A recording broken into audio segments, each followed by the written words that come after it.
It's taken more than 2 centuries, but some say it's well worth the wait. Some rare artefacts from Captain Cook's Pacific voyages have come into public ownership. The 3 clubs were collected in Polynesia on Cook's second voyage, and while they may not look like much, each one has its own story.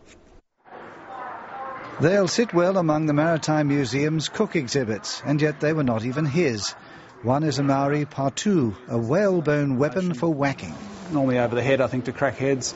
The others are wooden weapons of war. These clubs come from Tonga, in what was called the Friendly Islands in Cook's time.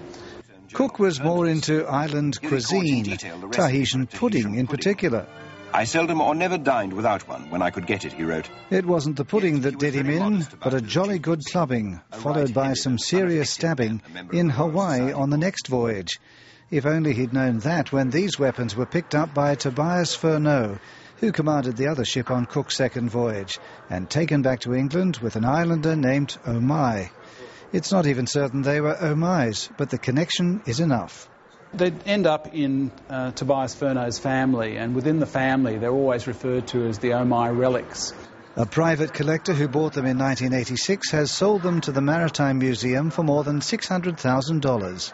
Cook may not have personally collected the artefacts, but the fact that they went with him, together with the story of Omai, meant they were in great demand, and the museum thinks it's had a coup.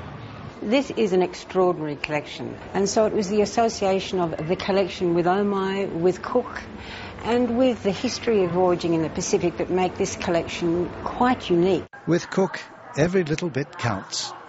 Jeff Sims, ABC News, Sydney.